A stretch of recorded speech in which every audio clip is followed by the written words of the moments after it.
자, 여러분 안녕하세요. 오늘은 소설가 구보씨 얘기를 좀 작품 해설을 좀 하겠습니다. 저희 학원 아이 중에 한 명이 이게 어렵다고 해가지고 다른 친구들도 많이 어려워할 것 같아가지고 한번 같이 한번 읽어보면서 주로 이제 이 작품에서는 어떤 식으로 학교 시험에 출제가 되나 그 출제 포인트에 맞춰서 좀 이렇게 해설을 들어가도록 할게요. 막 다 세세하게 하는 것보다는 그게 좀 더 도움이 될 것 같아요.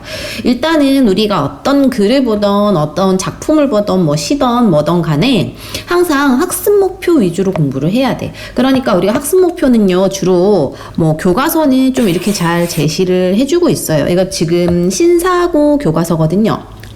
미래행 교과서거든요. 미래행 문학 교과서인데 요 위에 보시면 이 작품에서 핵심이 요거라는 걸 알 수 있어요. 서술 방법과 문체가 주제와 어떤 관련이 있나. 그럼 이거를 물어볼 거란 말이죠. 학교 시험에서는요. 왜냐면 이게 핵심이기 때문에.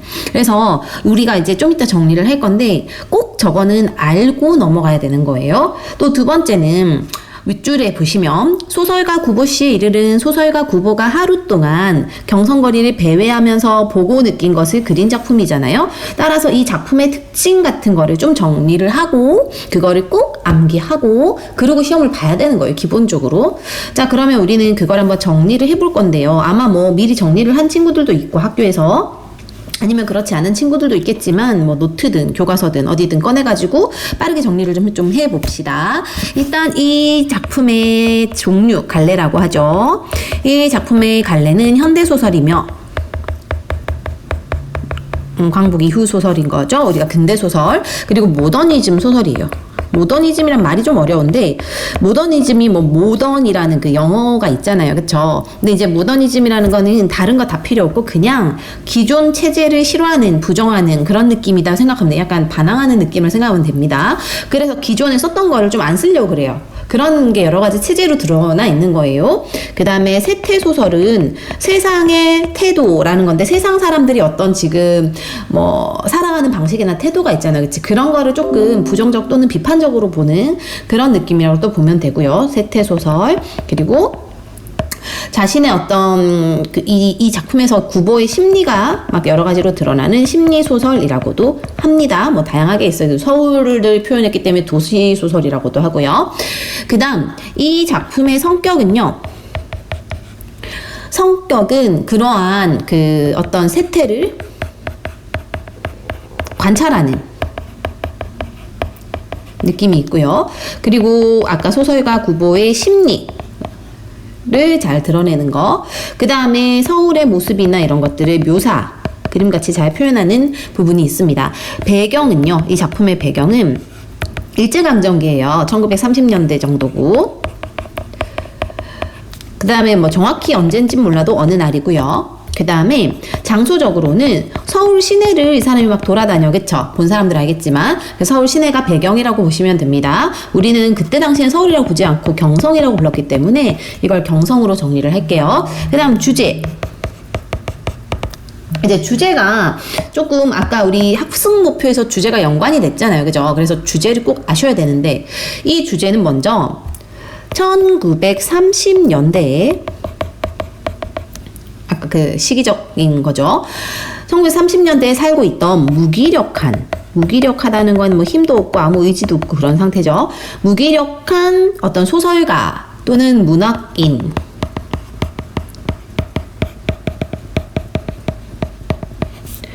눈에 비친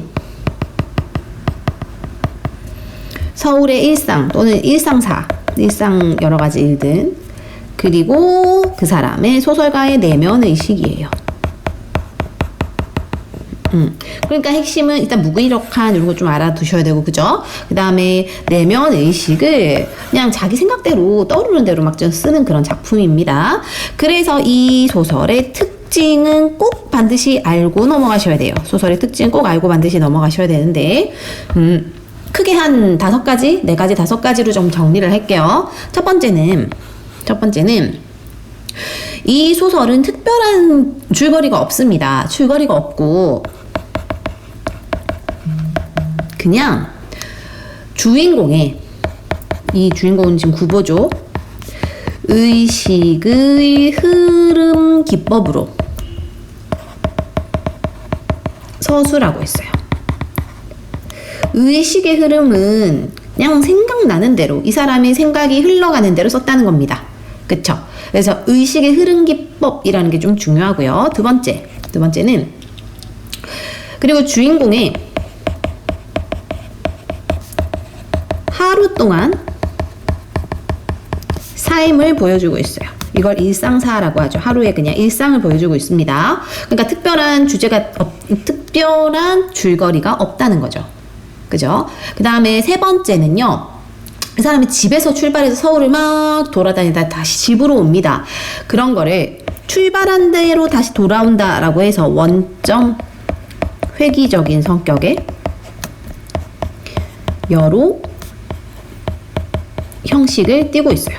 여로라는 건 또 뭐냐면 우리가 여행한다, 어디를 다닌다 이런 뜻으로 생각하면 되거든요. 그래서 이 소설은 이 사람이 다니는 것을 그냥 그 하루 동안에 다니는 곳을 중심으로 내용이 전개되고 있구나 이렇게 생각하면 됩니다. 네 번째. 그리고 아까 쌤이 우리 저기 특징 배경 그 갈래에서 정리했듯이 이 소설은 모더니즘적인 성격이기 때문에 모더니즘 기법을 쓰고 있어요. 자, 확대할게요. 자, 모더니즘 기법을 쓰고 있는데 쌤이 아까 모더니즘은 뭘 기억하랬어요? 그냥 뭐 형식 파괴, 예전의 것을 비판하고 새로운 것을 해보려는 시도 이렇게 생각하면 되거든.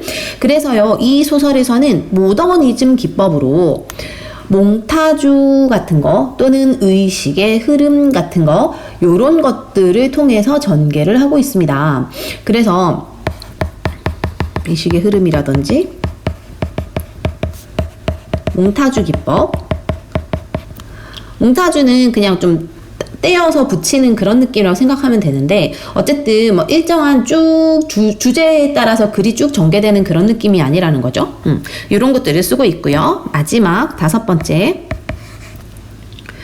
마지막은 이제 문체가 좀 중요한데요. 이 소설의 문체는 만연체라고 해요. 만연체는 내용이 쭉 길게 그냥 왜 맞춤표 없이 문장의 길이가 긴 것을 말합니다. 긴 것을 말해요. 그리고 쉼표를 굉장히 빈번히 쓰고 있어요. 쉼표를 굉장히 빈번히 쓰는데 이러한 것을 통해서 특징이 있습니다. 그러면 이 두 가지의 문체를 통해서 이 작가가 말하고자 하는 바는 일단 만연체라는 거는 뭔가 말을 계속 끊임없이 끊어지지 않고 한다는 거는 그 사람이 말을 잘했을 수도 있지만 생각이 정리가 안 된다는 거죠. 따라서 이거는 정돈되지 않은 생각의 과정을 드러내는 거거든요. 그리고 쉼표는요. 그 긴 문장을 끊어요. 끊어서 리듬감을 주고 있어요. 그리고 문장이 긴 것에 대해서 조금 더 심리를 섬세하게 드러내는 장치적인 요소가 있어요. 그럼 이 두 가지를 통해서 이 작가가 어떤 주제를 말하고자 하는가? 주인공의 내면의식, 그러니까 생각을, 그거의 변화를 잘 보여주고 있다라고 평가하기 때문에 이 빨간색 부분을 꼭 기억하셔야 됩니다. 서술형으로도 잘 나와요. 자, 이렇게는 꼭 정리하고 이해한 상태에서 이제 작품을 들어가는 겁니다. 자, 볼게요. 제목 볼게요. 제목 소설가 구보 씨의 일인데 구보라는 건 이제 뭐 이미 공부를 한 사람들은 알겠지만 소설가 박태원의 호죠. 호라는 거는 뭐 백범김구처럼 그 어떤 사람의 이름 앞에 붙이는 말이잖아요. 그렇죠? 그러니까 이걸 통해서 주인공의 이름이면서 곧 작가의 별명이라는 겁니다. 이게. 그래서 주인공이 곧 작가야. 작가 얘기를 좀 하고 있다라는 걸 알 수 있죠. 앞부분의 줄거리 볼게요. 교과서에서는 줄거리를 다 심을 수가 없기 때문에 좀 끊어서 일부분만 담고 있어요. 그러면 이 앞부분에는 어떤 내용이 나와 있냐? 일단 구보라는 이 주인공은 26살이래요. 근데 동경에 유학까지 갔대. 그럼 그만큼 그 당시 경제적으로는 그렇게 뭐 힘든 집안은 아니었다는 건데, 근데 돌아왔는데 직업도 없고 결혼도 하지 못해서 엄마가 이제 걱정을 한대요. 한낮에 그래서 집을 나선 구보가 경성거리, 지금 서울이죠, 배회하다가 배회 떠돌아다니는 거죠. 싸돌아다니다가 자신의 청력과 시력에 문제가 있다고 생각하면 이제 불안감을 느끼는 게 이 앞부분입니다. 자, 그러면 이 구보라는 사람은 이 배경만 봤을 때는 실제적으로 경제적으로 그렇게 힘든 집안이 아닌데, 뭐 실제로 뭐 직업도 없고 결혼도 못했고 막 이런 상황을 보니까 일단은 되게 무기력하게 살 수밖에 없는 배경적인 요소가 있죠. 무기력한 지식인을 상징하고요. 근데 엄마는 보세요. 엄마는 걱정을 하고 있잖아. 걱정한다는 거는 엄마는 구보가 좀 더 현실적인 삶을 살기를 원하잖아요. 그쵸? 그래서 엄마는 현실성이라는 것에 대해서 계속 구보에게 영향력을 끼치는 존재라는 거지. 이렇게. 그러니까 이제 구보가 조금 더 걱정을 많이 하고 불안해하고 우울해할 수밖에 없는 그런 영향력을 끼치는 존재라고 보면 됩니다. 그 다음에 내려갈게요. 자, 구보는 갑자기 걸음을 걷기로 한다. 보세요. 원래 주어가 여기 있어야 되는데 이 주어를 여기 위로 뺐다. 그쵸? 이 위로 빼가지고 이거에 대해서 마치 소제목처럼 활용을 한 거야. 그쵸? 그래서 우리가 문장에서 첫 덩어리, 그러니까 예를 들어 이렇게를 다 어절이라고 하죠. 띄어쓰기 덩어리. 근데 띄어쓰기 덩어리 중에 첫 덩어리를 첫 어절이라 그래요. 그래서 원래 구보는 이라는 애는 저 문장의 첫 어절인데 이 첫 어절을 마치 소제목처럼 처리하는 거야. 그러면 이런 거는 기존에 그런 어떤 소설을 본 적이 없는 것이죠. 참신한 거죠. 따라서 이게 무슨 기법이라고 할 수 있나요? 아, 모더니즘 기법이구나. 모더니즘적인 어떤 성격을 여기서 드러내는구나. 이런 걸 알 수 있는 거야. 참신하다. 아니면 기존의 틀을 깬다. 이렇게 보면 됩니다. 자, 읽어볼게요. 9번은 갑자기 걸음을 걷기로 한다. 그렇게 우두커니 다리 곁에 가서 있는 것이 무의미함을 새삼스러이 깨달은 까닭이다. 자, 여기서도 이제 소설의 문체적 특징이 뭐냐면 한다, 걷는다, 한다, 는다, 니은다 이런 걸 쓰고 있습니다. 현재형 어미라고 하죠. 현재형 어미라는 거를 이 소설에서 쓰고 있는데, 그럼 이렇게 현재형 서술을 하는 이유, 현재형 서술이라는 거는 그 반대는 아니지만 다른 서술어로는 과거형도 있고, 그치? 뭐 걷기로 했다 뭐 이런 식으로 써도 되는데, 굳이 현재형으로 쓰는 거는 현장감을 주려고 그런 거죠. 진짜로 지금 막 일어난 일처럼 보이게 하려고. 따라서 이걸 통해서 현장감을 느끼게 하고, 그리고 좀 진행의 느낌을 주려고 하는 거지. 그래서 이제 독자가 인물을 좀 더 자연스럽게 따라갈 수 있도록 유도하는 그런 어떤 기법이라고 볼 수 있죠. 그 옆에 그래서 그는 종로 내거리를 바라보고 걷는다. 그러면 이 사람 지금 종로 내거리 쪽으로 가는 거야. 그쵸? 9번은 종로 내거리에 사무는 일사자의 의무 무자, 일의 의무가 없다는 거야. 그러니까 아무 일도 없는데 가는 거죠. 처음에 그가 아무렇게나 내어놓았던 바른이 오른발, 공교롭게도 왼편으로 쏠렸기 때문에 지나지 않는다. 그냥 그 방향이 왼쪽에 있어서야. 뭐 이런 식으로 아무 의미 없이 가고 있다는 겁니다. 그러니까 이거는 여기서는 아무런 인과성이나, 인과는 원인과 결과를 말하죠. 또는 논리적인 어떤 이유라든지 이런 게 없어요. 없다는 거가 중요한 거예요. 그냥 이게 아니고 그냥 어떻게 가고 있다? 우연적으로. 우연히 그냥 발이 그냥 오른쪽으로 가라 했어, 왼쪽으로 가라 했어, 그냥 그런 느낌이라고 보면 됩니다. 그 다음, 갑자기 한 사람이 나타나 그의 앞을 가로질러 지난다. 9번은 그 사내와 마주칠 것 같은 착각을 느껴서 위태롭게 걸어 멈췄는데, 그리고 다음 순간 9번은 이렇게 대낮에도 조금의 자신을 가질 수 없는 자기의 시력을 저주한다. 그의 코 위에 걸려있는 24도의 안경은 그의 근시를 도와주었으나, 자, 근시는 이게 가까울 근자예요. 가까운 근자라서 가까운 거는 잘 보인다는 건데 멀리 있는 건 못 본다는 거야. 반대로 가까운 거만 잘 본다는 거예요. 그래서 안경을 꼈는데 근시를 도와줄 수는 있지만 그의 망막에 나타나 있는 무수한 맹점을 제거하는 재주는 없었다. 맹점이라는 거는 이제 자기 어떤 시신경 통로 같은 건데 이제 이거에 만약에 어떤 상이 맺히면은 그거를 감지할 수가 없대요. 그러니까 결론은 그냥 맹점이라는 게 있으면 좀 시력이 안 좋아지는 시력의 결손 부분인데 이게 잘 갖고 있다는 거죠 지금. 그러니까 결국 이 사람은 시력이 지금 안 좋은 상태구나 이렇게 그냥 그 정도만 알면 돼요. 자세히 몰라도 됩니다. 그래서 총독부 병원까지 갔는데 이 사람이 안과 재래는 뭐냐면 다시 제자에 다시 올레자거든. 또라는 거야. 그러니까 다시 재검사 받으러 오세요. 그만큼 안 좋다는 거죠 시력이. 그래서 이게 지금 시력표고요. 왼쪽이 right가 4고 left가 3이네. 오른쪽과 왼쪽이 시력이 각각 저렇게 됐는데 요것 또한 다른 소설에서 볼 수가 없는 그런 어떤 기법이죠. 어떤 시력표를 보여주고 있잖아. 그치? 그러니까 이것도 약간의 모더니즘적인 경향이 있는 그런 표현이다라고 생각하면 됩니다. 구보는 2주일간 열병을 앓은 끝에 갑자기 쇠약해진 시력을 호소하러 처음으로 안과와 대하였을 때의 그 조그만 테이블 위에 놓여있던 시야 측정기를 자 위에 올라갈 건데 그 전에 이제 이 사람이 뭔가 되게 아픈 다음에 시력이 안 좋아졌대요. 그래서 그러고 병원에 갔다는 거지. 결국 이제 시력이 지금 안 좋은 상태를 이렇게 설명을 하고 있는 거죠. 맞죠? 자, 잠깐 왼쪽 보고 갈게요. 자, 집에서 출발해서 지금 종로 레거리로 지금 구보인가 봐요. 구보가 가고 있는데 그때 구보의 생각 지금 어때요? 우울하죠. 우울하고 뭔가 슬프죠. 뭔가 무기력하죠. 그거를 그냥 생각하면 됩니다. 그래서 이 사람이 왜 우울해졌어요? 대낮에도 제대로 앞에 안 보이는 거예요. 제대로 볼 수 없는 자신의 시력을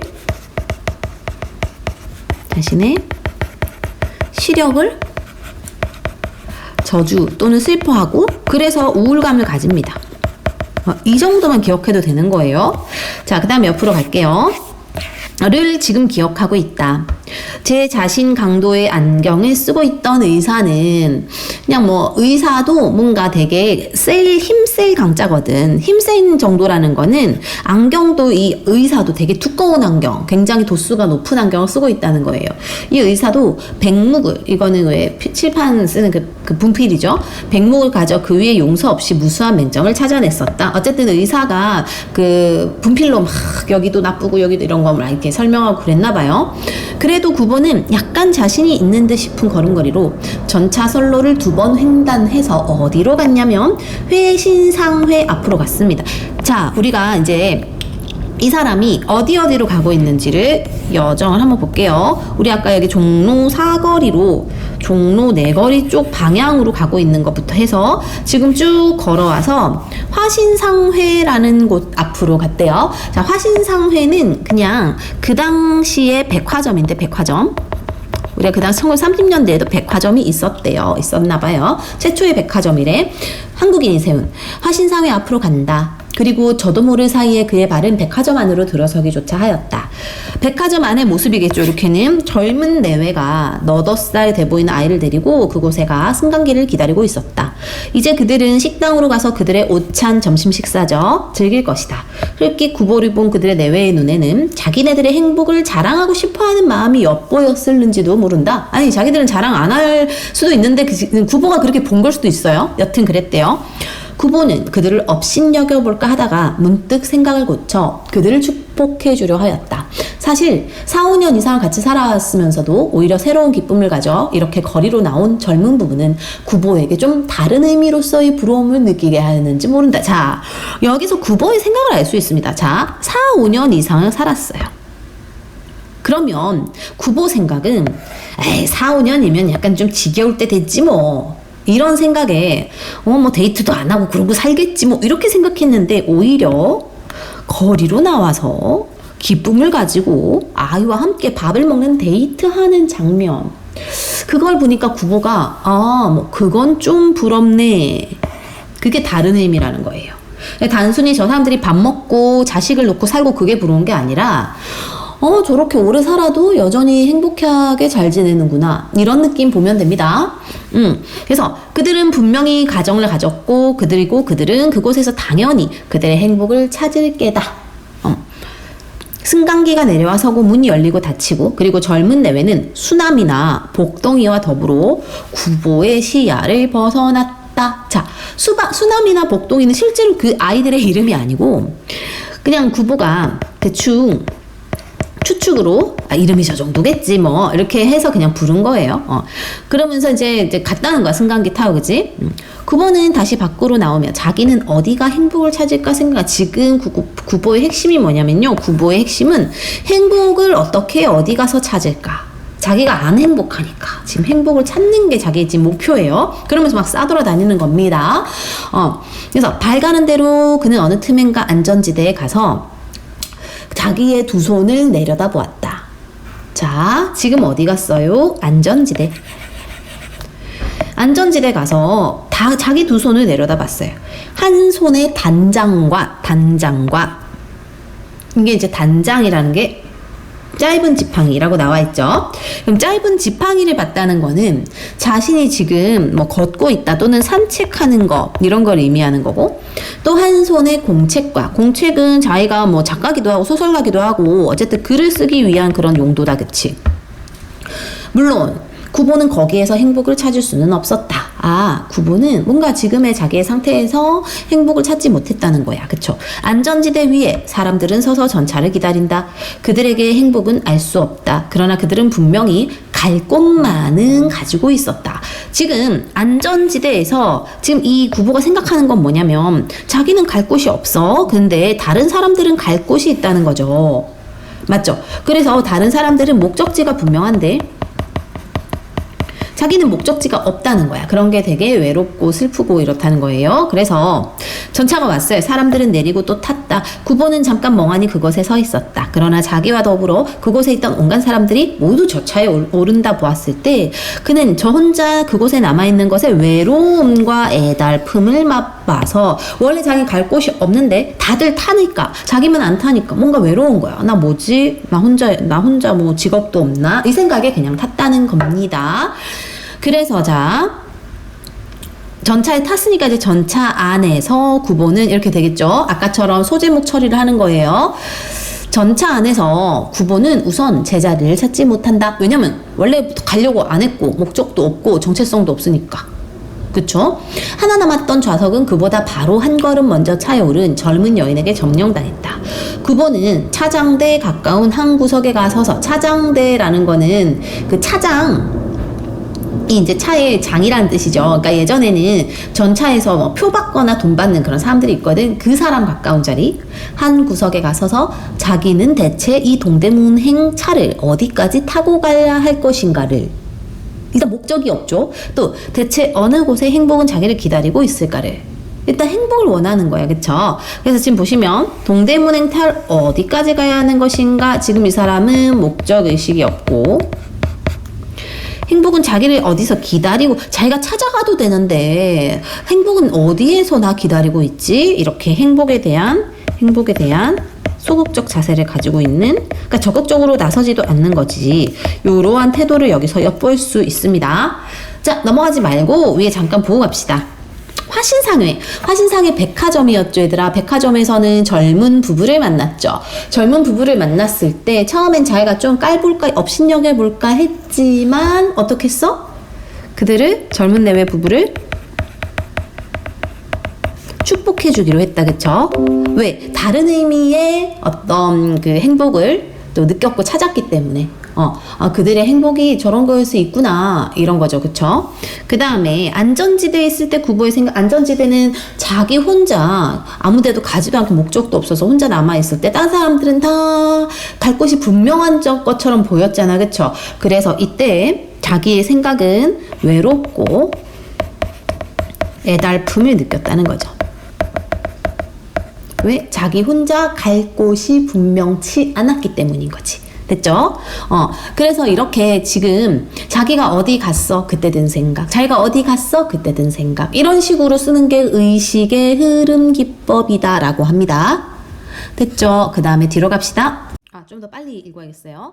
이제 이 차는 동대문을 돌아 경성운동장 앞으로 해서 구보는 차장대 운든대로 하난 안으로 파란 유흥을 받쳐댄 창을 본다. 전차과에서는 그곳에 뉴스를 게시한다. 그러나 사람들은 요사이 축구도 야구도 하지 않는 모양이었다. 뭐 의미는 그냥 넘어가세요. 장충단으로 청량리로 또는 성북동 혹은 성북동으로. 그러나 요사이 구보는 교외를 즐기지 밖으로 안 나간대요. 그곳에는 하여튼 자연이 있었고 한적이라는 거는 한가하고 조용한 거 말하는데 한가하고 고요함이 있어요. 외부에는. 그리고 고독조차 그곳에는 있어요. 하지만 왜 구보는 거기 가지 않아? 구보는 고독이 두려우니까. 그러니까 그게 싫은 거지. 맞죠? 그래서 사람 많은 북적북적한 게 좋다는 거죠. 일찍이 그는 고독을 사랑한 일이 있었다. 예전에는 그가 구보가 고독을 사랑했었대요. 그러면 예전에는 그 고독한 삶을 즐겼네. 맞죠? 그러나 고독을 사랑한다는 것은 그의 심경에 바른 표현이 못 될 거다. 그는 결코 고독을 사랑하지 않았는지도 모른다. 아니 도리어 그는 그것을 그지없이 무서워하였는지도 모른다. 그러나 그는 고독과 힘을 겨루어 결코 그것을 이겨내지 못하였다. 그런 때 구보는 차라리 고독에게 몸을 떠맡겨버리고 그리고 스스로 자기는 고독을 사랑하고 있는 것이었나고. 이게 뭔 소리인지 알겠습니까? 사실은 자기가 고독을 사랑하는 척 했지만 사실을 안 사랑했고 고독을 무서워했을지도 모른다는 거지. 그럼 그때 당시에 내가 고독을 사랑한다라고 표현하는 건 그냥 자기 위안이죠. 자기 만족. 그냥 자기 변명이라고 생각할 수 있죠. 고독이 무서워서 오히려 고독을 사랑하는 척을 한 걸 수도 있는 거죠. 그다음에 표 찍읍쇼. 차장이 그의 앞으로 왔다. 구보는 단장을 왼팔에 걸고 바지 주머니에 손을 넣었다. 그러나 그가 그 속에서 5잎의 동전을 골라내었을 때 차는 종묘 앞에 서고 그리고 차장은 제자리로 돌아갔다. 지금 이제 종묘 앞으로 섰으니까 이제 종묘에 있겠네요. 그쵸? 구보는 눈을 떨어뜨려 손바닥 위에 5잎 동전을 본다. 그것들은 공교롭게도 모두가 뒤집어져 있었다. 그러니까 날짜 몇 년도 이렇게 쓰여 있었다는 거죠. 대정 12년, 11년, 11년, 8년, 12년, 대정 54년. 이게 정확히 몇 년인지는 사실은 몰라도 됩니다. 뭐 교과서나 선생님들이 설명을 했을 수도 있지만 여튼 이게 모두 다 화폐 발행 연도를 의미하고 그쵸? 구보는 그 숫자에서 어떤 한 개의 의미를 찾아내려 들었다. 그러나 그것은 부질없는 일이고 왜 부질없어요? 왜 부질없을까? 어차피 그 연도 예를 들어서 대정 12년이 1923년이래요. 그럼 11년은 1년 전이겠죠. 뭐 이런 건데 뭐 등등등 계산하면 되니까 그때 그것의 의미를 찾으려고 막 이렇게 생각을 해봐도 특별히 행복했던 기억이 없는 거예요. 특별히 의미 있는 기억이 없는 거지. 그리고 또 서로 그것이 무슨 의미를 가지고 있었다 하더라도 그것은 적어도 행복은 아니었을 게라는 거죠. 그래서 그 발행 연도를 보면서 이때 무슨 일이 있었더라 생각하려고 생각이 안 난 거지. 맞죠? 그다음에 차장이 다시 그의 옆으로 왔다. 어디를 가십니까? 구보는 전차가 향해 가는 곳을 바라보며 문득 창경원에라도 갈까 하고 생각한다. 그러나 그는 차장에게 아무런 사인도 하지 않았어. 어디 갈게요 이렇게 뭐를 알려주지 않았다는 거야. 왜요? 왜 안 했어? 이 사람 어차피 목적지가 없잖아. 맞죠? 갈 곳을 갖지 않은 사람이 한번 차에 몸을 의탁하였을 때 그는 어디서든 섣불리 내릴 수 없다. 자, 이렇게 묶어볼게요. 어차피 목적지가 없는 사람이에요. 그래서 이 사람은 방향이 없잖아. 그치? 갈 방향을 상실한 구보인데 이게 이제 단순히 어디를 가는 방향을 상실했다고도 해석할 수도 있지만 어떤 장소가 아니라 자신의 삶의 방향을 찾지 못했다라고 해석을 해도 되는 거예요. 따라서 당시에 구보와 같은 뭐 소설가라든지 이런 여러 지식인들, 공부 많이 했던 사람들, 지식인들의 무기력한 모습을 여기서 엿볼 수 있다라고 이제 해석을 하기도 하는 거예요. 사실 갈 곳이 없으면 오히려 반대로 아무데나 내려도 되잖아요. 그치 얘들아? 근데 안 내리고 섣불리 못 내린다는 거는 무기력하니까 가서 뭐 하겠어 이런 생각이 드는 거죠. 차는 서고 또 움직였다. 구보는 창밖을 내다보며 문득 대학병원이라도 들릴 것을 그랬나 해본다. 뭐 눈이 안 좋으니까. 또 연구실에서 벗은 정신병을 공부하고 공부하고 있었다. 그를 찾아가 좀 다른 세상을 구경하는 것은 행복은 아니어도 어떻게든 한 개의 일일 수 있다. 친구랑 만나고 그지? 근데 뭐 그러지도 않았던 거죠. 구보가 머리를 돌렸을 때 그는 그곳에 지금 막 차에 오른 듯 싶은 한 여성이 나올 겁니다. 자, 넘어가기 전에 왼쪽 잠깐 볼게요. 종묘로 향하고 있는 구보의 생각입니다. 자, 종묘로 향했을 때 이 사람은 지금 이쯤이죠. 종묘를 향하고 있을 때 지금 고독에 대한 생각하고 막 그랬다. 그죠? 그래서 예전에 고독을 사랑했던 기억이 있었다는 걸 떠올리고, 하지만 그게 진짜 사랑한 게 아니라 자기 위안이었을지도 모른다. 뭐 이런 얘기를 했습니다. 그죠?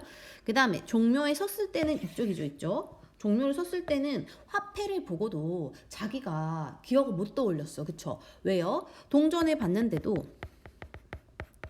자기가 행복했던 기억을 찾지 못했습니다. 없었다. 이런 거 정리하는 이유는요. 학교에서 기출로 주로 장소마다 구보가 어떤 생각했느냐를 물어보기도 합니다. 그래서 하는 거예요. 자, 그 다음에 옆으로 넘어가겠습니다. 한 여성을 봤어. 그치? 여성을 보고 그리고 신기하게 놀랐다. 집에 돌아가 어머니에게 오늘 전차에서 그 색시를 만났죠 하면 어머니는 응당 반색, 좋아하는 거 반가운 기색 좋아할 거고, 왜냐면은 그 색시가 누구냐면 그 구보가 선 봤을 때 같이 나온 선본 여자예요. 선본 여자. 선이 소개팅이라 생각하면 됩니다. 그러면서 엄마는 막 좋아가지고, 그리고 그래서 뒤를 캐어 물을 게다. 그가 만약 어제 그뿐이라고도 말한다면 어머니는 실망하고, 봤어요 그냥 이렇게 하면 또 실망할 거라는 거지. 그리고 그는 그를 주변머리 없다고 책한다는 건 좀 뭐라 한다는 거야. 책할지도 모른다. 그러나 누가 그 일을 알고, 그리고 아들을 졸하다는 거는 또 너무 졸려라. 그러니까 생각이, 마음이 좁다, 좀 약간 좀 소심하다, 뭐 그렇게 보면 돼요. 그래서 졸하다고 말한다면 어머니는 내 아들은 원체 얌전해서라고 변호할 게다. 보면은 이제 엄마는 자기한테는 뭐라 할지 몰라도 밖에서 그런 얘기 다 들으면은 그냥 이렇게 내 아들은 원체 얌전해서라고 변호해 줄 거라는 거지. 그러니까 좀 뭐 아들의 평판에 대해서 엄마는 신경을 쓰는 거다. 그치? 그다음에 구보는 여자와 시선이 마주칠까 겁하여 좀 창피하고도 걱정되고, 그래서 얼토당토한 곳을 보며 저 여자는 내가 여기 있는 것을 보았을까? 라고 생각한다. 굉장히 지금 소심한 느낌이 오죠. 자, 이제 갑니다. 여자는 주어죠. 첫 어절 마찬가지로 소제목처럼 처리했어요. 여자는 혹은 그를 보았을지도 모른다. 자, 보았을지도 모르지만 안 봤을 수도 있고 뭐 뭔지 모르는 거야. 그치? 그래서 이건 여자가 봤을 수도 있어, 안 봤을 수도 있어. 의문과 가정의 그런 문법을 쓰고 있고, 그럼 이거는 왜 이렇게 쓰고 있냐면, 사실 구보가 지금 이거를 글을 쓰는 느낌으로 소설이 전개되고 있기 때문에 여자의 생각이나 이런 걸 몰라요. 모르니까 서술자가 구보의 시점에서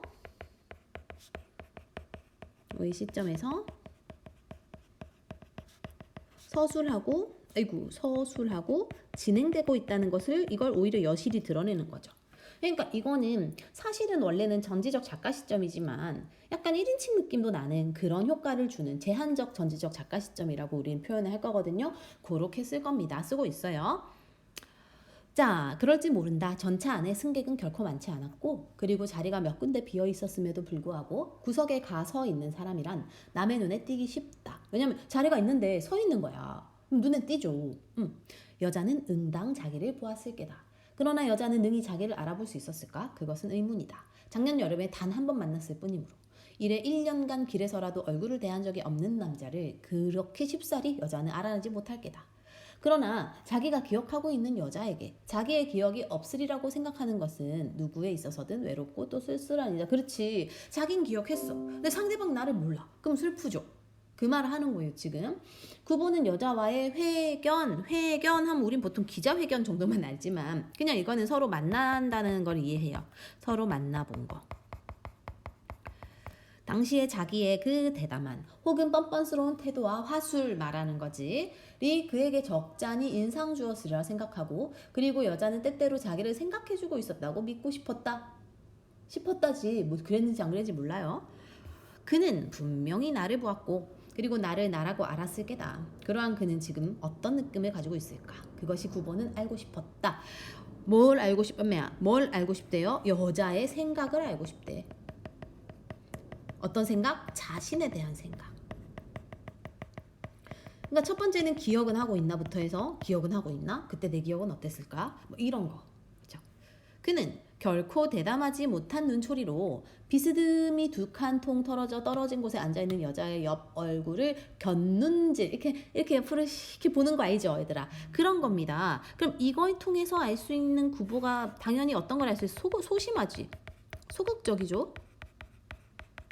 자신감이 없어. 뭐 이런 느낌을 보면 됩니다. 그리고 다음 순간 그와 눈이 마주칠 것 같은 것을 겁하여 시선을 돌리며 여자는 혹은 자기를 곁눈질할 남자의 꼴을 곁눈으로 느꼈을지도 모르겠다고 그렇게 생각하여 본다. 여자는 남자를 그 남자라 알고 그리고 남자가 자기를 그 여자라 안 것을 알고 있을지도 모른다. 뭐 이건 다 추측이죠. 모르니까 말도 안 걸어봤고. 이러한 경우에 나는 어떠한 태도를 취해야 마땅할까? 이거 뭐냐면 이러한 경우가 뭐냐면 여자가 자기를 알아챌 때 그때 나는 어떻게 해야 되지? 뭐 이렇게 생각하는 거야. 9번은 그러한 것에 머리를 썼다. 뭐 되지도 않은 일을 갖둔 상상하고 있는 거죠. 아른 채를 하여야 옳았을지도 모른다. 그러니까 안녕하세요. 이걸 했었어야 되나? 이런 생각한 거야. 혹은 모르는 채 하는 게 정당한가? 뭐 어차피 서로 뭐 모르는 거니까 이런 거 지금 이렇게 할까? 저렇게 할까? 어떡하지? 이런 거는 지금 결정력이 없고 이런 거 우유부단하다고 합니다. 이런 거를 우유부단하다고 하는 거예요. 그들 중에 어느 편을 여자는 바라고 있을까? 그것을 알았으면 하였다. 뭐 어떤 성격인지 알겠죠? 자, 여기 한번 정리해 봅시다. 동대문에서는 여자를 만났습니다. 그쵸? 여자를 봤는데 여자에 대한 여자의 마음, 속마음 궁금해하고 있어요. 자기를 알고 있나? 자기를 기억하나? 뭐 이런 것부터 해서 자, 그리고 우리가 아까 여기 쭉 보시면 줄은 안 쳐도 됩니다. 문장이 좀 길어요. 여기 뭐 작년 한번 말했어. 유로 이래려는 남자를 그렇게 쉽게 여자는 택시 거다. 이렇게 그죠? 길죠? 한 문장이 막 두 줄 넘어가죠. 또 그러나 자기가 기억하고 있는 여자에게 자기 기억을 누구겠든 이렇게 막 긴 문장이 길죠. 문장이 긴데다가 지금 선생님 동그라미 한 부분 보시면 쉼표로 막 연결하고 있습니다. 그죠? 이 긴 문장을 그래서 우리가 앞에서 정리했듯이 이 소설의 문체의 특징이 여기서 나타나는 거죠. 일단은 문장의 길이가 길고 그러니까 여기뿐만 아니라 다른 데도 있는데요. 문장의 길이가 길고 중간에 쉼표를 많이 쓰고 있고 그쵸? 그리고 모두 다 뭐뭐 했을 게다 이다 뭐 하는 것이다 뭐뭐 하고 있다 뭐 이런 식으로 현재형 어미를 쓰고 있는 게 여기서 특히 여실히 드러나고 있는 겁니다. 그렇죠? 근데 우리가 특히 우리 앞에 정리할 때 만연체와 쉼표를 통해서 어떤 주제를 강조하고 있다 그랬어요?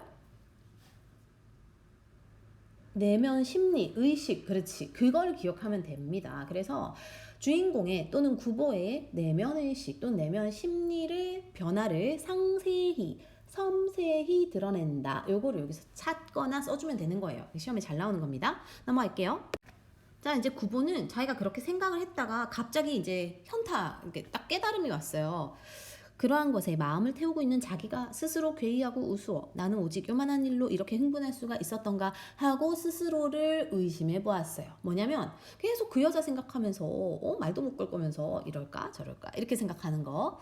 그래서 아랫줄 그러면 나는 마음속 그를 생각하고 있었던지도 모르겠다고 생각해봤다. 생각하고 있었다는 건 뭐야? 마음에 두고 있는 거지. 호감이 있다는 거. 그러나 그가 여자와 한 번 본 뒤로 이래 1년간 그를 일찍이 한 번도 꿈에서도 본 일이 없었대. 그런 걸 생각해냈을 때 자기는 역시 진정으로 그를 사랑하고 있는 것은 아닌지도 모르겠다고 그러한 생각이 들었다. 만약 그렇다면 자기가 여자의 마음을 헤아려보고 그리고 이리저리 공상을 달리고 하는 것은 이를테면 감정의 모독이었고 그리고 일종의 죄악이었다. 이게 뭐냐면 이제 자기가 사실 만약 그 여자 좋아하면 상관없는데 좋아하지도 않는데 혼자 공상하고 혼자 여자가 날 어떻게 생각하지? 이런 거 생각하고 이런 게 자기가 감정이 없으면 그냥 그 감정에 못 우기고 죄악이라는 거지. 그러니까는요, 결국 감정이 확실치도 않으면서 그거에 대해서 이리저리 상상만 하고 공상만 하는 것은 뭐하다?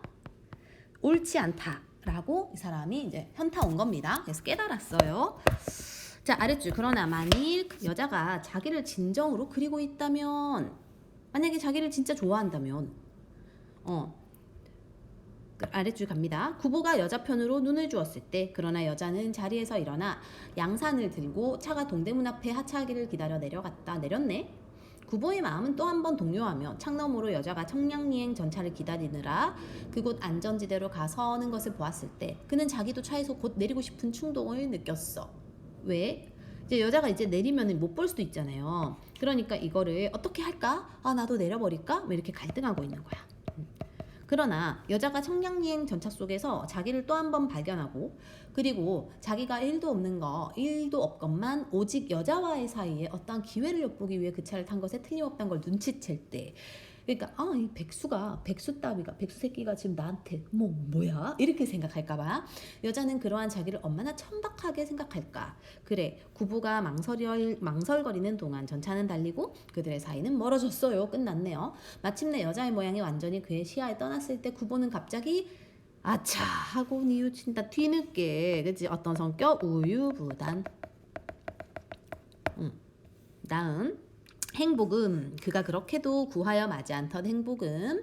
그러니까 이게 이제 구보가 막 찾으려고 하는 그 어떤 대상이다. 그치? 가장 원하는 거, 가장 찾고자 하는 것은 그 여자와 함께 영구히 가버렸는지도 모른다. 여자는 자기에게 던져줄 행복을 가슴에 품고서 구보가 마음의 문을 열어 가까이 와주기를 갈망하였는지도 모른다. 왜 자기는 여자에게 좀 더 대담하지 못하였나. 구보는 여자가 가지고 있는 온갖 아름다운 점을 하나하나 세어보며 아유 뒤늦게 말이야. 뭐하는 짓이야. 그쵸?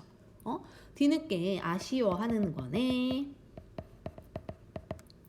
혹은 이 여자 말고 자기에게 행복을 약속해주는 이는 없지나 않을까 하고 그렇게 생각하였대요. 뭔가 되게 지금 뒤늦게 후회하고 있는 모습이네요. 다음 방향판을 한강교로 갈고 전차는 훈련원을 지났다. 구보는 자리에 앉아 훈련원 이런 거 자세히 몰라도 됩니다. 그냥 지금의 명동 근처 그 을지로 쪽에 있었대요. 여튼 그쪽을 지났고 구보는 자리에 앉아 주머니에서 오전 백동으로 만든 화폐인데요.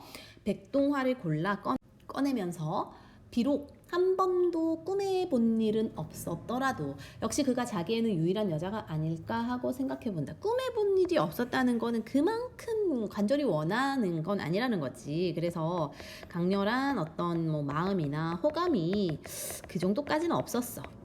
하지만 그 여자밖에 없었나? 이렇게 생각한 거죠. 자기가 그를 그동안 대수롭지 않게 여겨왔던 것 같이 생각하는 것은 구보가 제 감정을 속인 것에 지나지 않을지도 모른다. 그가 여자를 만나보고 돌아왔을 때 그는 집에서 아들을 궁금히 기다리고 있던 어머니에게 그 여자면 정도의 뜻을 표하였을까?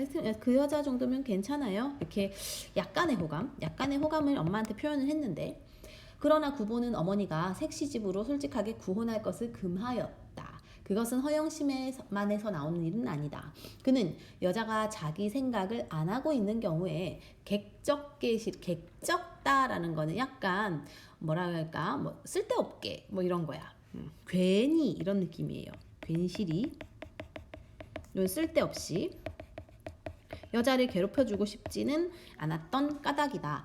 구보는 여자의 의사와 감정을 존중하고 싶은, 그러니까 이게 뭐냐면 자기는 괜찮은데 자기의 마음만으로 결혼합시다 이렇게 구혼하는 것은 좀 별로, 그거는 별로야. 왜냐면 자기가 이게 허영심, 내가 잘나서가 아니라 자기는 괜찮지만 그 여자는 아니면 자기를 마음에 들지 않으면 좀 쓸데없이 여자를 괴롭힐까봐 이런 거 어떤 느낌인지 알겠죠? 그러니까 결국은 자기는 배려심, 그 여자에 대한 배려심으로 이러한 것을 다 생각을 해서 거절했지만, 하지만 결국은 자신감이 또 부족하다는 것을 또 알 수 있죠, 여기서. 그쵸? 그러나 물론 여자에게서 아무런 말도 하여오지 않았다. 그러니까 뭐 여자가 다시 찾거나 하지 않았다는 거예요. 여자가 은근히 자기에게서 무슨 말이 있기를 기다리고 있는 것이나 아닐까 하고도 생각하여 보았다. 그러나 그런 것을 생각하는 것은 제 자신 우스운 일이다. 그러는 동안에 날은 가고 그리고 그것에 대한 흥미를 구보는 잃기 시작하였다. 혹시 여자에게서라도 먼저 말이 있다면 그러면 구보는 다시 이 문제에 흥미를 가질 수 있을 게다. 언젠가 여자의 집과 어떻게 인척관계라는 건 이제 혼인을 하고 나서 맺어진 친척을 말해요. 있는 노 마나님이 와서 색시집에서도 이 편의 동정만 살피고 있는 듯 싶더라는 말을 들었을 때 구보는 쓰디쓰게 웃고 쓰디쓰게 웃는다는 게 약간 조소, 스스로를 비웃는 느낌? 그리고 그것이 사실이라면 그것은 희극이라기보다는 오히려 한계의 비극이라고 생각하였다. 그러면서도 구보는 그 비극에서 자기네들을 구하기 위해 팔을 걷고 나서려 들지 않았다. 이게 뭐냐면 이제 그런 거야. 지금 자기는 여자도 뭐 별 반응 없어요. 근데 구보는 그래도 여자가 자기를 기다리고 있으려나? 하고 생각한 거야. 근데 그것도 또 웃긴 거지. 생각해보니까. 그런 동안에 그냥 시간만 흘러갑니다. 근데 만약에 여자가 먼저 말했더라면 그럼 자기도 관심 가졌을 텐데. 뭐 이런 거야. 그리고 이건 이제 상상이죠. 이제 만약에 언젠가 여자의 집과 뭐 관련이 있는 어떤 할머니가 와가지고 자기들이 이어지지 않았어. 그치? 할머니가 와서 여자도 너한테 관심이 있던데 라는 말을 하면 얼마나 씁쓸할까. 그리고 그거는 오히려 희극이 아니라 비극일 거야. 이렇게 지금 얘기하는 겁니다. 그러니까 그런 걸 다 알면서도 하지만 자기는 적극적으로 뭘 안 할 거라는 거지. 뭔 느낌인지 알겠죠? 그러니까 맨 마지막을 통해서 구보는 결국은 결단력이 없고 행동력도 없고 이런 소극적이고 이런 사람을 잘 드러내는 겁니다. 자, 한번 볼까요? 그러면 이제 동대문에서 잠깐 앞에 보시면 동대문에 있을 때 구보의 생각은 동대문에서 여자를 계속 생각하면서 이랬을까 저랬을까 어땠을까 하면서 자기의 우유부단함을 생각하죠. 그거를 또 후회하죠. 그런데 이제 훈련원 지나고 이제 맨 마지막에 이제 훈련원을 지난 구보의 생각은 결국 자기는 여자에게 관심이 있었어요. 그치? 자기는 호감이 있었는데 결국 여자는 연락이 없었고 그러면서 결국은 기다리다가 뭐 하지도 저러지도 못하가 기다리다가 결국은 인연이 끝나버린 거예요. 그거에 대해서 오히려 조소하고 있다. 조소가 뭐라고요? 냉소, 자기 스스로를 비판하는 그런 쓴웃음 이렇게 생각하면 됩니다. 뭐 뒷부분 보시면은 이제 뭐 다방에 들어간 구보는 차를 마시며 자기 약간 여행 경비가 있으면 행복할 것 같다고 생각한다. 뭐 여행. 다방에서 나와 배회하던 그는 활력을 찾기 위해 경성역 대합실을 찾아가지만 그곳에서 군중 속의 고독과 슬픔을 느낀다. 또 슬퍼하네요. 다시 다방으로 들어간 구보는 벗을 친구를 만나 이야기를 들으며 상념에 잠긴다. 황혼이 되자 벗은 집으로 돌아가고 다방에서 나온 구보는 동경 유학 시절의 옛사랑을 추억한다. 다시 찾은 다방에서 구보는 어느 보험회사의 외판원과 대화를 나누다 그의 속물성, 너무 이제 돈만 밝히고 세상만 이렇게 하는 거 불쾌함을 느끼고 구보는 다시 돌아온 법과 술을 마시러 카페를 찾아간다. 그곳에서 그는 여급 대모집, 여자 사원 모집하는 거, 의미를 물어오던 여인을 회상하며 가난과 불행에 대해 생각한다. 새벽 2시에 종로로 나온 구보는 어머니를 떠올리고 앞으로는 좋을 소설을 쓰겠다고 생각하며 이렇게 자기 생각의 흐름대로 이렇게 쓴 것을 얘기하는 겁니다. 그쵸? 그래서 요거가 이제 내용이었고요. 뒤에 잠깐 가셔서요. 이제 학습활동 한번 살펴볼 건데 학교 시험은 학습활동 위주에서 잘 나오기 때문에 한번 같이 빠르게 살펴볼게요. 다음 제시된 단어 중 구보의 성격과 관련인 것을 선택을 하래. 당연히 뭐 이거죠? 적극은 아니죠. 부정적이죠. 소심하죠? 활동적이지 않지요. 뭐 이 정도로 고르면 될까요? 냉철하다는 거는 아주 맞는 것 같진 않네요. 그쵸? 냉철은 뭔가 되게 비판적이고 막 그런 거. 그래서 왜 이렇게 생각하느냐 하면은 우유부단한 거는 여자 만났을 때. 그치? 여자를 보고 아는 척을 할까 말까 뭐 이런 거를 우유부단하고 연락할까 말까 이런 거고, 그치? 소심하다도 마찬가지죠. 여자 만났을 때. 2번. 동대문 행전차 안에서 구보는 예전에 만난 적이 있던 여자를 발견한다. 장면에 따라 구보의 생각을 정리해보자. 여자가 전차에 탔을 때는 어땠어? 날 알아볼까? 이런 거지. 날 알아볼까? 날 알아챘을까? 알아챘을지도 모른다. 뭐 이런 거였고, 그쵸? 그리고 뭐, 만약에 나를 기억하면 난 어떻게 해야 되지? 어떤 태도를 취해야 되지? 뭐 이런 거. 여자가 내렸어요. 내리고 나서는 바로 약간 후회하잖아. 그치? 그래서 나도 따라 내릴까? 근데 따라 내렸는데 만약에 그 여자가 자기가 뭐 직업도 없고 이런 사람이 굳이 자기 기억해서 따라 내리면은 그걸 보고 얼마나 자기를 천박하다 생각할까? 뭐 이런 거. 그 다음 이 작품에서 구보가 서울거리를 배회하면서 궁극적으로는 뭘 소망하고 있나요? 뭘 찾고 있지? 행복. 그렇죠? 그래서 결국은 서울거리를 배회하고 여러 인물을 보고 관찰하고 하면서 자신의 자기의 고독과 외로움을 계속 확인하며 끊임없이 행복을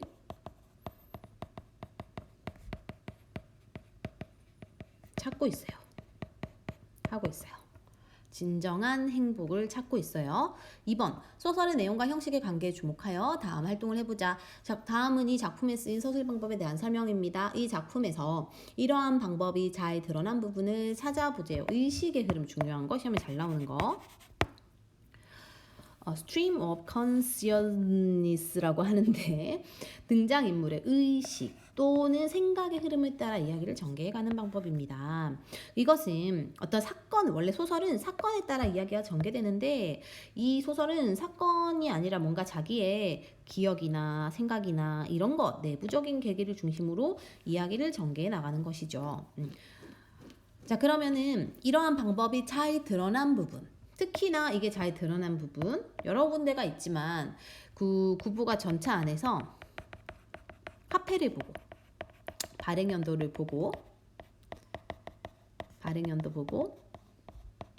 연도 이거에도 어느 쪽에도 한 번도 기억을 떠올리는 게 없다. 나는 행복한 적이 없었구나. 이런 거를 떠올리는 거. 그러니까는 그냥 이거는 진짜 사건이 아니죠. 그냥 우연히 화폐를 봤어요. 핸드폰이 아니라 화폐를 보고 뭐야 이때 기억해볼까? 기억이 안 나. 나 행복한 적 없구나. 이런 식으로 이제 하는 거 부분을 말합니다. 그쵸? 그 다음에 이제 거의 마지막 다 왔습니다. 다음을 바탕으로 하여 이 작품에 나타난 문체상의 특징을 설명해보자. 그러나 그가 여자와 한 번 본 뒤로 이래 1년간 그를 한 번도 꿈에도 본 적이 없는 것을 깨달아. 우리 아까 약간 정리한 건데 쉼표 계속 나오고 문장이 굉장히 긴 거. 그쵸? 그럼 이걸 통해서 우리가 2개 정리하라 그랬죠. 이런 게 잘 나와요. 이거 꼭 기억해 두세요.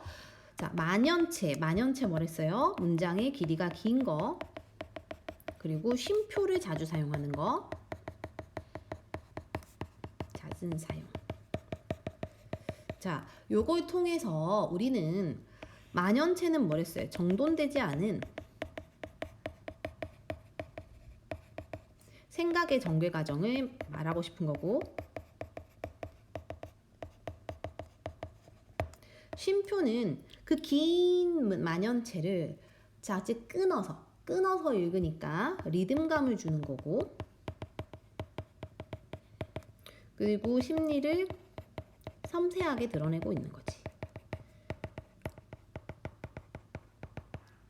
이걸 이제 구분해서 기억을 해도 되고요. 합쳐서 어쨌든 둘 다 기억을 하셔야 됩니다. 그렇게 해서 마지막 이것까지 연계되는 거예요. 주제를 전달하는데 어떤 영향을 주는가. 그럼 저러한 걸 써서 어떤 영향을 주는가. 결국은 이 작품에서는 구보가 여러 상황에서 자기가 막 갈등을 하고 고뇌하고 있는데 그러한 인물의 생각을 여정에 따른 의식의 흐름 기법으로 보여주고 있죠. 맞죠? 자, 정리할게요. 첫 번째는 어떤 인물, 구보에 고뇌하는 또는 갈등하는 인물의 내면을 여정에 따른 의식의 흐름 기법으로 잘 보여주고 있다. 자, 내면을 이걸로, 이거에 따른, 이렇게 꼭 기억해야 돼요. 두 번째, 위에 쓴 것처럼 만연체와 잦은 쉼표의 사용으로, 잦은 쉼표의 사용으로 주인공의 뭐를? 내면의식을 효과적으로 드러내고 있다. 뭐 이런 거. 이건 그냥 그대로 통째로 외우세요. 이거 두 개 엄청 중요하고요. 이런 말. 됐지? 그래서 이러한 서술 방법은 그 전에 어떤 나왔던 그런 거와 좀 다른 기법이잖아요. 그치? 그래서 약간은 이걸 모더니즘 기법이라고도 하고, 결국은 이 두 개를 통해서 주제와 어떻게 연관이 있는가? 주제. 이 소설의 아까 주제 맨 앞에 정리했잖아요. 주제가 뭐였어요? 무기력한 뭐 이런 거 생각납니까? 그걸로 연계지어서 쓸 수 있어야 돼요. 그래서 1930년대 일제강점기에 살았던 일제강점기의 지식인, 무기력한 모습, 쓸쓸한 내면 이라는 주제를 효과적으로 드러낸다. 뭐 이런 거를 쓸 수 있어야 됩니다. 자, 그러면 자, 서술 방법은 이거죠. 문체는 이거죠. 이렇게. 주제는 뭔데요? 주제는 요거죠. 이렇게를 반드시 통으로 암기를 해두세요. 무조건 시험에 잘 나오니까요. 자, 일단 오늘 이렇게 정리해봤고, 나머지 이제 그 연계 지문은 학교별로 다른데, 일단은 요거는 저희 아이들은 이게 없기 때문에 연계 지문까지는 오늘은 보지 않겠습니다. 너무 길게 했네요. 빨리 한다고 했는데, 아무튼 오늘 수고 많았고, 꼭 강조한 것은 정리하도록 합시다.